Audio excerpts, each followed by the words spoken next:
செழிக்கட்டும் இயற்கை விவசாயம், சீர்படட்டும் உலக நிர்வாகம்.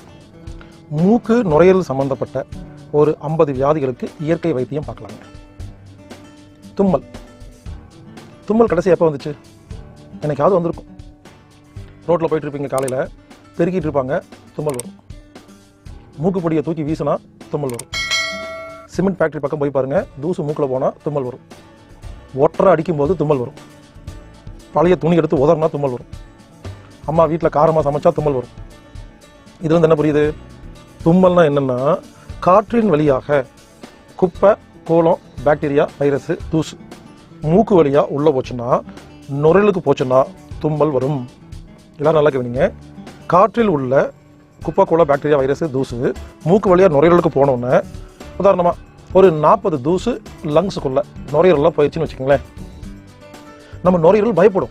ஐயோ, நம்ம நுரையீரலுக்கு ஆபத்து வந்துருச்சுன்னு. இந்த நுரையீரல் நம்ம உடம்பில் உள்ள ஒரு டாக்டர்கிட்ட இன்ஃபார்ம் பண்ணும். ஒரு மருத்துவர். நம்ம உடம்புல யார் தெரியுமா டாக்டர்? பொட்டு வைக்கிற மாதிரியா? பொட்டு வைக்கிற இடத்துல ஒரு சுரப்பி இருக்கு, பிட்யூட்டரி கிளாண்டுன்னு பேர். பிட்யூட்டரி சுரப்பி, இதுதாங்க மாஸ்டர் கிளாண்டுன்னு பேர். இதுதான் உடம்புல இருக்கிற எல்லா சுரப்பிகளையும் வேலை வாங்குது, வேலை கொடுக்குது. இவர் தான் டாக்டர். நுரையீரல் பிட்யூட்டரி சுரப்பி கிட்ட 40 தூசு வந்துருச்சு, நீ ஏதாவது பண்ணுன்னு சொல்லும். இந்த பிட்யூட்டரி சுரப்பி என்ன பண்ணுவாரு? சரி, நீ வேலையை பாரு, நான் உன்னை ஹெல்ப் பண்றேன்னு சொல்லி நமது உடம்பில் ஹிஸ்டமைன் அப்படின்னு ஒரு சுரப்பி இருக்கு. தமிழ்ல தும்மல் சுரப்பின்னு பேருங்க. அந்த தும்மல் சுரப்பி கிட்ட இன்ஃபார்ம் பண்ணும். தும்மல் சுரப்பி இருக்கு இல்லையா, அது தூங்கிட்டு இருக்கும். இவரு போய் என்ன பண்ணுவாரு? தம்பி கொஞ்சம் எந்திரிப்பா, தூங்கினது போதும், நீ தும்மல் போட்டு 4 நாள் ஆச்சு, எந்திரிச்சு சொல்லி எந்திரிச்சு வர சொல்லி அவர் தும்மல் சொல்லுவார். அந்த தும்மல் சுரப்பி என்ன பண்ணும்? நுரையீரலை வந்து பார்த்துட்டு, ஓஹோ 40 தூசு இருக்கா, ஓகே, இது எப்படியாவது வெளியே தூக்கி வீசணும்னு சொல்லி 4 தும்மலை ஏற்படுத்தி ஆச் அப்படின்னு நுரையீரலில் உள்ள 40 தூசை வெளியே தூக்கி வீசும். ஏங்க, தும்மல் வரும்போது பாருங்க, ஒரு ஃபோர்ஸ் வருதா, ஒரு சக்தி. அதுல கொஞ்சம் தண்ணி இருக்கா? அப்போ 4 தும்மலுக்கு எவ்வளவு தண்ணி வேணும், எவ்வளவு சக்தி வேணும் அப்படின்னு சொல்லி எடுத்துட்டு வந்து ஆச் அப்படின்னு தும்மனா, இப்ப சொல்லுங்க, தும்மல் என்பது வியாதியா, தும்மல் என்பது வைத்தியமான்னு என்ன கேட்டா, தும்மல் என்பது வைத்தியம், வியாதி கிடையாது. ஆனா நம்ம என்ன பண்ணுவோம்? தும்மல் வர மாதிரி இருந்தா போதும், உடனே ஒரு தைலம், எதையாவது ஒன்று, நீலகிரி தைலம், ஏதோ ஒரு தைலத்தை எடுத்து தடவிடுவோம். அந்த வாசம் மோந்த உடனே தும்மல் வராது. இங்க பாருங்க, தைலம் என்பது ரவுடி பையன். அந்த தைல வாசம் நேராக உள்ள போய் தும்மல் சுரப்பி இருக்குல்ல, அதை போய் மவனை இன்னொரு முறை தும்முனா உன்னை புத்துவேன் மிரட்டிடும். தும்மல் சுரப்பி பயந்துட்டு சுரக்காது. அப்ப என்ன ஆகும்? அந்த 40 தூசு உள்ளுக்குள்ளேயே தங்கிடும். ஒரு இந்த தைல வாசம் எவ்வளவு நேரம் இருக்குதோ அது வரைக்கும் தும்மல் வரவே வராது. இப்ப சொல்லுங்க, நாம செஞ்சது உடம்புக்கு நல்லதா கெட்டதான்னு கேட்டா கெட்டது.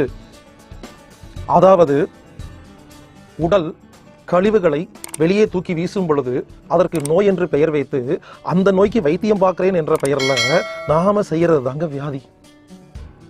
எனவே புரிந்து கொள்ளுங்கள், இனிமேல் தும்மல் வந்தா அதுக்கு வைத்தியம் எல்லாம் பார்க்க வேண்டாம்.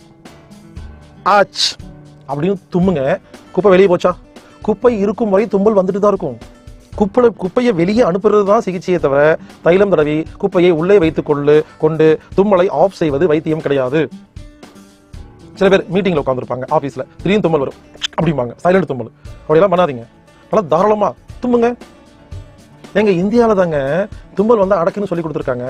பிரான்ஸ், ஜெர்மன்லாம் போயிட்டு வந்தேன். அங்க இருக்கிற பள்ளிக்கூடங்கள்ல தும்மல் வந்தா யாரை பத்தி கவலைப்படாம எக்ஸ்கியூஸ் மீன்னு ஓரமா போய் நல்லா தும்முங்கிறதா பிரான்ஸ், ஜெர்மன் இருக்கிற பள்ளிக்கூடத்தில் இருக்கிற பாடத்திட்டம். எனவே இனிமேல் யாருக்கா தும்மல் வந்தா ஒரு நிமிஷம் ஐம் சாரி எக்ஸ்கியூஸ் மீன்னு சொல்லிட்டு தனியா போய் நல்லா தும்முங்க. தும்மும் பொழுது நுரையீரலில் உள்ள குப்பை வெளியே வந்துடும் இல்லையா? வெளியே போன நுரையீரலுக்கு சந்தோஷங்க, ஆரோக்கியமா வாழலாங்க. மறுபடியும் சொல்றேன், உடல் கழிவுகளை வெளியேற்றும் பொழுது அதற்கு நோய் என்று பெயர் வைத்து பூ வச்சு பொட்டு வச்சு அலங்காரம் செய்து அந்த நோய்க்கு வைத்தியம் பார்க்கிறேன் என்ற பெயரில் காசு செலவு பண்ணி தேவையில்லாம நாம் அந்த கழிவு நீக்கிறத ஆஃப் பண்ணும் பொழுது அந்த கழிவு அதிகமாகி 400 தூசாகி 4000 தூசாகி ஆஸ்மா, வீசிங், நெஞ்சு சளி, சைனஸ் அலர்ஜி, நிமோனியா எல்லாம் வரைக்கும் என்ன காரணம்னா, தும்மல் வரும்பொழுது அடக்காமல் இருப்பதே நுரையீரல் சம்பந்தப்பட்ட மூக்கு சம்பந்தப்பட்ட பல்வேறு வியாதிகளுக்கு அடிப்படை காரணமாக இருக்கிறது என்று புரிந்து கொண்டு இனிமேல் தும்மல் வரும்போது அடக்காதீர்கள். ஒட்டை அடிச்சிட்டு இருக்கீங்க, தும்மல் வருது, உடனே தும்பிட்டே இருக்காதீங்க, வீக் ஆயிருவீங்க. அப்ப என்ன பண்ணணும்? இந்த மாதிரி தூசு உள்ள ஏரியாக்களுக்கு போகும்பொழுது மூக்குல ஒரு கர்ச்சீப் கட்டிக்கணும். அப்ப தூசு உள்ள போகாதா இல்லையா? தும்மல் வருதுன்னா தும்மலும் அடக்கக்கூடாது, தும்பிட்டு இருக்கணும். யோசிக்கணும், இந்த ரூம்ல காத்தோட்டம் இல்லைன்னு ஜன்னல் திறந்து வைக்கணும். புரிஞ்சுக்கங்க, காத்த ஒழுங்கு பண்ணணும், தும்மணும், இல்லை மூக்கில் கர்ச்சீப் கட்டிக்கணுமே தவிர தும்மலை நிறுத்துவதற்கு எந்த ஒரு வைத்தியம் பார்க்கக்கூடாது. அப்படி வைத்தியம் பார்த்தீங்கன்னா அந்த வைத்தியமே பிற்காலத்தில் உங்களுக்கான ஆஸ்மா, வீசிங், நெஞ்சு சளி, sinus, allergy, pneumonia, lung cancer போன்ற பல்வேறு நோய்களுக்கு அடிப்படை காரணமே தும்மலை அடக்குவதுதான். அதுக்காக தும்மிட்டே இருக்காதீங்க. ஏதோ 4 தும்மல் 5 தும்மல் வந்தா ஓகே. தும்மல் தொடர்ந்து வந்துட்டு இருக்குன்னா ப்ராப்ளம் உடம்பு இல்லை, உங்களுடைய காத்து கெட்டு போச்சுன்னு அர்த்தம். ஒருவேளை கொசுவத்தி பயன்படுத்தி தூங்கிட்டு இருக்கலாம், இல்லை வீட்டுக்குள்ள தூசுக்கள் வரலாம், பக்கத்து வீட்டில் ஏதாவது வேலை செஞ்சுட்டு இருக்கலாம், ஹவுஸ், அந்த தூசுக்கள் உள்ள வரலாம். ஸோ காற்றை சுத்தப்படுத்துறது தான் வேலையே தவிர மருந்து சாப்பிடுவது வேலை இல்லை. எனவே புரிந்து கொள்ளுங்கள், தும்மல் என்பது உடம்பை சுத்தம் செய்யும் வைத்தியமே தவிர அது நோய் கிடையாது என்று புரிந்து கொண்டு தும்மல் வரும் பொழுது இயற்கையான முறையில் தும்மி காத்தை சரி செய்து நாம் இனிமேல் நமது நுரையீரலை காப்பாற்றிக் கொள்வது பட்சத்தில் நாம் பல்வேறு நுரையீரல் சம்பந்தப்பட்ட ஒரு 50 வியாதிகளிலிருந்து வெளியே வர முடியும். எனவே தும்மல் நல்லது, உடம்பு எப்பொழுதுமே நல்ல காரியம் மட்டுமே செய்கிறது என்பதை புரிந்து கொண்டு நாம் வாழ்வோம் ஆரோக்கியமாக.